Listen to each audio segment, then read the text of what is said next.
Hello everyone and welcome to our presentation. My name is AFIQ and I'm from Group 2. So together with my incredible friends ONG JIA CHUAN, WANG FUH ZHEN, Sam, RUSYAIDI, ASHRAF and ENG YEW THENG. And we are excited to share something that important about you today. So our topic is the silent pandemic, new trends in infectious disease, inspired by Sustainable Development Goals 13. So climate action is a present issue that links climate change to the rising rate of infectious disease. So we have carefully crafted this video to give you an insightful look at how ancient pathogens, environments, and human activities intersect in ways that impact global health. So stay tuned and as we take you through this fascinating and urgent topic. Thank you. Hello, my name is Wang Tongyu. I'm from the first year of Biochem. The story begins with the melting glaciers. There is evidence that climate influences the type of pathogen present. Over eons, as glaciers formed and expanded, they entombed within their frozen depths a myriad of microorganisms from a bygone area. The sheer weight and pressure of the ice, coupled with the sub-zero temperatures, have created a formidable barrier, effectively locking away these remnants of the past. As the glaciers melt, the unknown pathogens from the glaciers will be released. Because they originate from ancient times, they potentially carry diseases that our modern medical system has never encountered. Scientists warn that, in the worst-case scenario, the melting of glaciers may pose a potential threat to the ecological security of the downstream environment and the health of residents. For example, in 2016, an outbreak of anthrax in Siberia killed more than 2,000 reindeer and hospitalized 96 people. Bacillus anthracis can live for years, and that outbreak was most likely caused by the thawing of the carcass of a deer infected with anthrax years ago.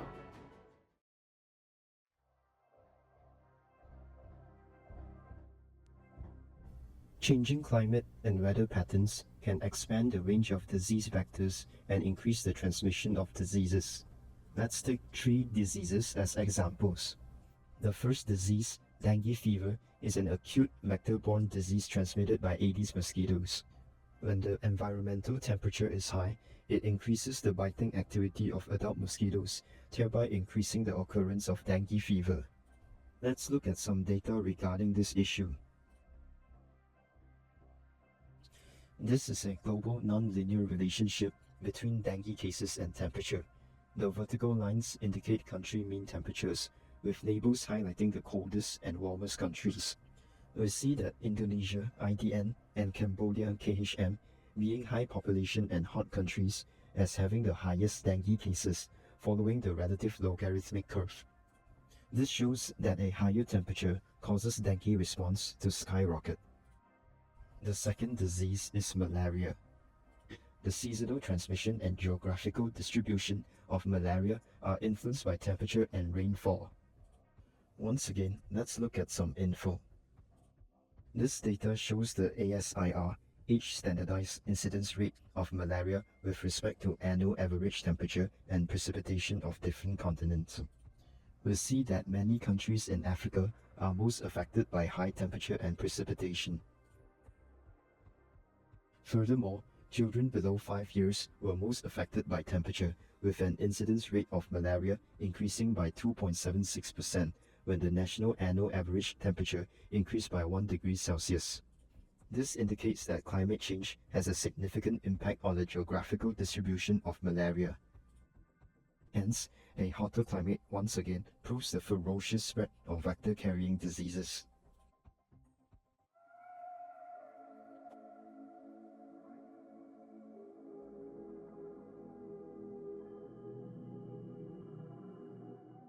Climate change is adversely affecting our health by altering the life cycles of disease vectors like mosquitoes, ticks, and flies.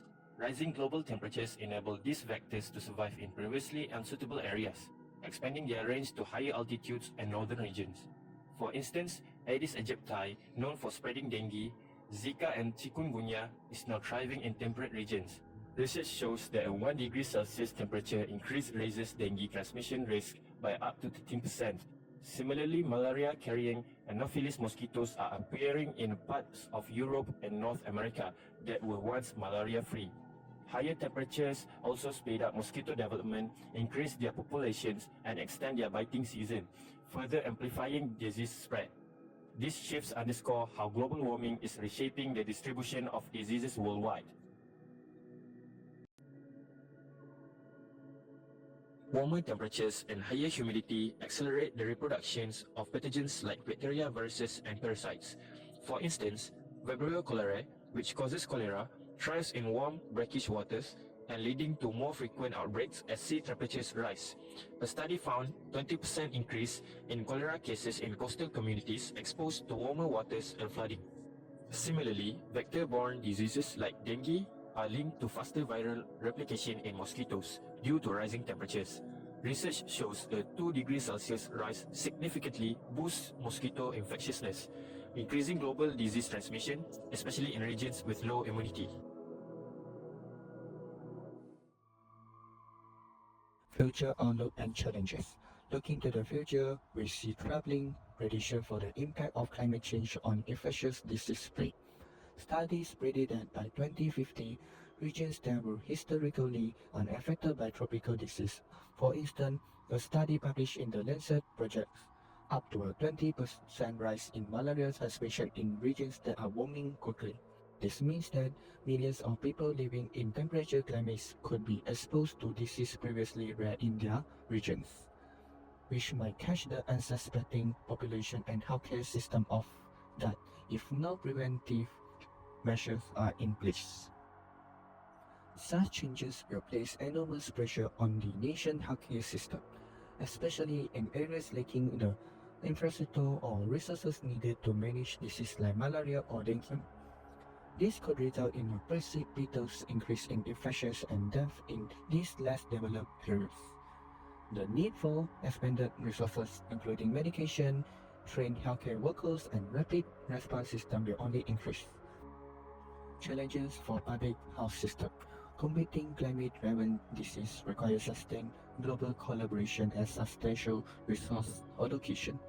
International cooperation is critical for monitoring and controlling disease outbreaks, yet political, economic, and logistical barriers often impact these efforts. Ensuring everyone has equal and fair access to medical resources and health intervention, especially for low-income countries, is one of the most pressing challenges. Research published in the BMJ and Frontier in Public Health has written in multiple articles and accounts that without concerted cooperation, public health systems will likely struggle to address the growing problem of climate-sensitive disease and its detrimental effects on the nation's health. As global temperature increases year by year, healthcare systems worldwide face escalating challenge. Rising temperature, extreme weather events, and increased disease transmission all highlight the need for climate-resilient healthcare infrastructure.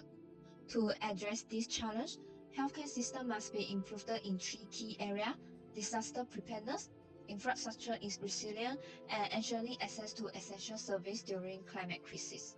First, disaster preparedness is a critical step in preparing our healthcare system for the worst-case scenario.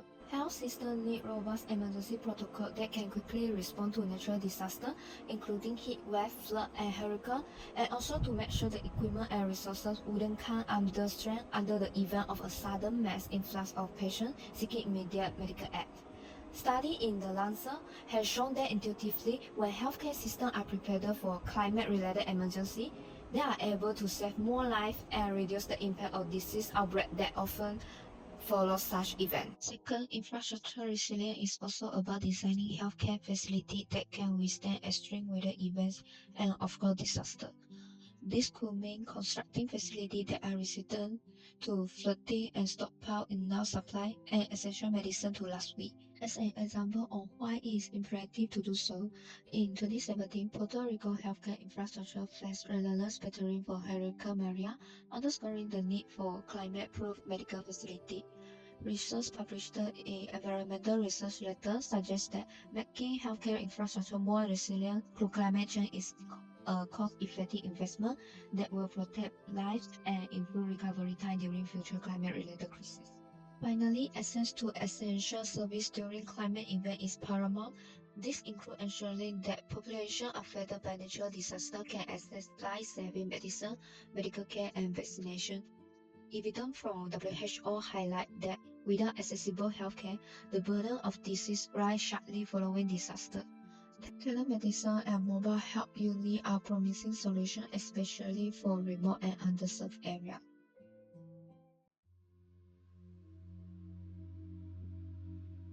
Public health interventions, vaccination, surveillance, and control. To mitigate the health impacts of climate change, we need to implement proactive strategies focused on prevention. These preventative measures include reducing greenhouse gas emissions, promoting sustainable practices, and increasing public awareness about climate health issues. Expanding vaccination programs is crucial. Vaccines for diseases like yellow fever and influenza can help prevent outbreaks in newly affected areas. Effective disease surveillance is also essential. Studies from the WHO indicate that early detection systems significantly reduce the impact of outbreaks by allowing rapid responses. Surveillance networks that cover high-risk areas can alert health officials to emerging threats before they spread widely. Environmental management, reducing emissions and protecting ecosystem. Environmental management is equally important. Reducing greenhouse gas emissions is the first step on slowing the pace of climate change. Therefore, indirectly limiting the range disease factor could spread through.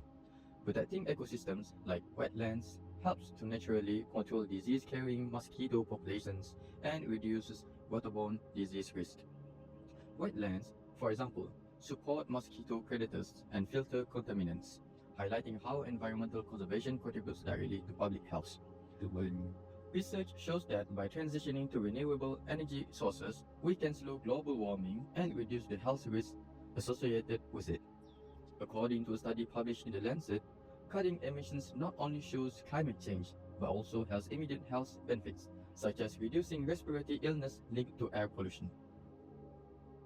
Personal protection, preventative measures, and health education. On a more personal level, individuals can safeguard themselves from vector-transmitted diseases by taking simple measures such as using insect repellent, sleeping under mosquito nets, and wearing protective clothes to reduce their disease risk. Public awareness and education also play a critical role for effective prevention. Therefore, organizing frequent public health campaigns that educate communities about disease prevention can empower people to protect themselves and support broader health initiatives. Therefore, organizing frequent public health campaigns that educate communities about disease prevention can empower people to protect themselves and support broader health initiatives. Before we conclude our presentation, I want to emphasize the importance of both individual and collective actions. Climate change is a global issue that affects everyone, so tackling its health impacts will require commitment from everybody, which includes individuals, communities, and governments alike. Sustainable choices and support for public health initiatives can help curb the spread of diseases and protect the health and the livelihoods of future generations. To summarize, climate change is driving the spread of infectious diseases, presenting new challenges to public health globally. But with a coordinated response, including preventive strategies, environmental conservation, and global cooperation, we can mitigate the risk that it presents. So thank you for watching our video. As we've seen, the connection between climate change and infectious disease is a growing concern that cannot be ignored. So however, it's not too late to take action. So by raising awareness, supporting sustainable practice, and working together, we can make a difference not just for ourselves, but for future generations. So on behalf of Group 2, we encourage you to reflect on what you can do to contribute to a healthier planet and a safer future. So together, let's take small action and a big change. So thank you once again, and we hope you enjoy the journey with us. Thank you.